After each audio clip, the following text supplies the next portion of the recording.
Hi guys, my self Bharat, software developer in Oracle. तो आज हम देखेंगे डेटा स्ट्रक्चर की सीरीज में हैश के क्वेश्चन, राइट।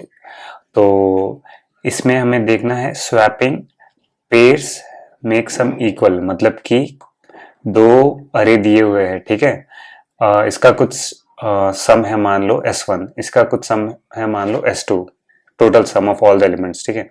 तो हमें कुछ ऐसे दो एलिमेंट स्वैप करने हैं और क्या उनका सम इक्वल हो सकता है। If yes then we have to print one, else -1, right. तो एग्जांपल देखते हैं, जैसे कि ये एक अरे है एंड दिस वन, सो इसका सम है 11 एंड दिस वन इज 15। तो अगर हम 1 of A is swapped with 3 of B, तो उन दोनों का सम इक्वल हो जाएगा, ठीक है। दोनों का सम कितना हो जाएगा? 13, ठीक है। तो वो कैसे करेंगे, पहले आप खुद से सोचिए and then come back to this video. तो देखिए, हम एक बेसिक अपना मतलब दिमाग लगा के सोचते कि यार कैसे होना चाहिए। मान लीजिए A is A represent sum of all elements in A, array A, and अब जब स्वैप कर रहे होंगे तो क्या होगा, ए में से हम कुछ एक एलिमेंट हटाएंगे, ए ऑफ आई, ठीक है। और उस अरे में हम क्या ऐड करेंगे? बी ऑफ आई। एक वहां से भी तो एक एलिमेंट आएगा, राइट, अरे बी से। तो जब ऐसा स्वैप ऑपरेशन होगा, which will be equals to B minus B of i, ठीक है। उसका एलिमेंट गया तो उसमें से सबट्रैक्ट किया अपन ने, और यहाँ पे ऐड क्या होगा? The swapped element which is A of i. तो ये कंडीशन हमें चेक करनी है कि एग्जिस्ट कर रही है। If at all at once, then we have to return 1। तो अब यहाँ पे हमें मैप्स की रिक्वायरमेंट कैसे आई, हमें कैसे पता चलेगा? क्योंकि पहले देखते हैं कॉम्प्लेक्सिटी क्या है। Expected is m log m plus n log n। तो हम इससे भी एफिशिएंट वे में करके बी के पूरे एलिमेंट्स एक मैप में स्टोर कर लेंगे, ठीक है, कि वो प्रेजेंट है कि नहीं है। एंड देन हम ये वाली चीज देखेंगे कि ऐसा कुछ हो रहा है। जैसे कि फॉर एग्जाम्पल हमें सम ऑफ एलिमेंट्स पता होगा in A and B, and we will be iterating over an array A. तो हमें ए आई पता होगा, राइट, हर ए आई हम चेक करेंगे। तो क्या कुछ ऐसा बी आई प्रेजेंट है? तो वो हम कैसे पता करेंगे? मैप से पता कर सकते हैं with in time complexity of O of 1, average time complexity using unordered map. तो इसलिए हमें आइडिया आएगा कि हमें अनऑर्डर्ड मैप यूज करना है, ठीक है। तो इंप्लीमेंट कर लेते हैं, ठीक है दोस्तों। अब हम और एक वेरिएबल भी लेते हैं, इंट S1 नाम दे देते हैं, और ए ले लेते हैं, ठीक है, कंफ्यूज नहीं होगा। And B equals to 0। तो ये दोनों है। अब int I equals to 0 is less than N I plus plus. यहाँ पे क्या करना है हमें? एक तो सम करना ही है, right, S A plus equals what, F I. तो ये सम हो गया।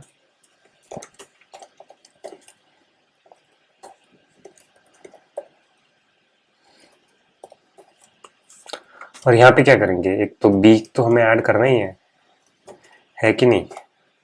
तो ऐड कर लिया, और हमें एम पी ऑफ क्या, बी ऑफ आई इक्वेट 1 करना है, राइट, क्योंकि बस वो प्रेजेंट है या नहीं, हमें बस वो चीज चेक करनी है। तो ये चीज तो हो गई दोस्तों। अब क्या करेंगे?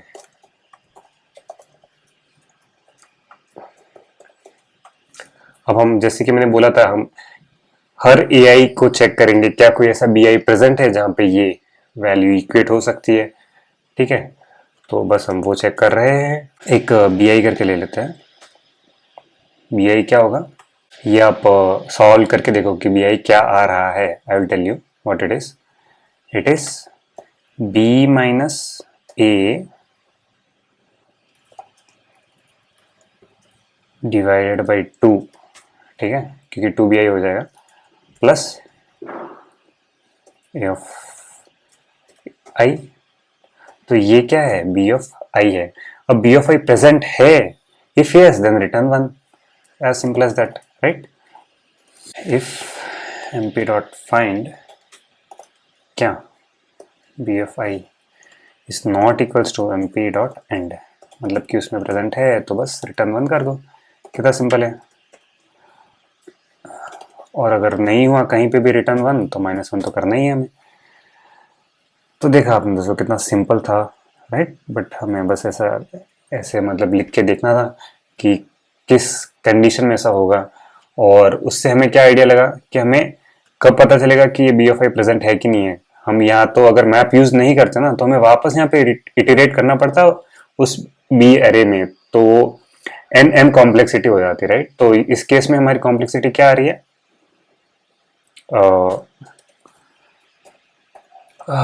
बेसिकली ये एन एम एन मतलब 2 star N plus M which is equals to N plus M, as you know, right. तो अब इसको कंपाइल कर लेते हैं। तो यहाँ पे एक केस फेल हो रहा है, अब बताइए क्यों फेल हो रहा है, कमेंट्स में बताइए।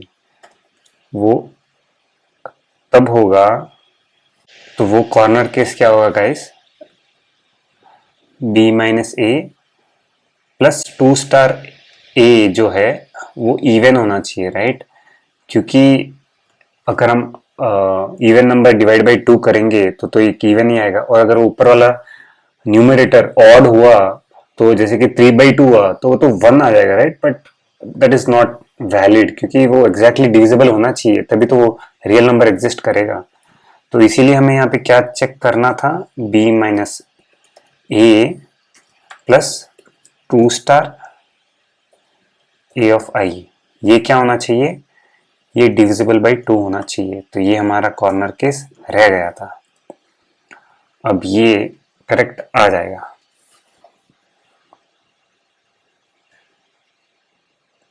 तो देखा दोस्तों आपने, मतलब कितने छोटे छोटे कॉर्नर केसेस रहते जो हमें देखने चाहिए, है ना। तो ये भी ध्यान रखना था। तो कितना अच्छा क्वेश्चन था, हमने समझा कि हमें कब मैप यूज करना चाहिए, एंड ये बेसिक मैथ लगाया, इससे हमें पता चला कि हमारी क्या इक्वेशन आनी चाहिए। तो इतना ही आज के लिए दोस्तों, मिलते हैं नेक्स्ट वीडियो में। Till then bye bye, happy coding.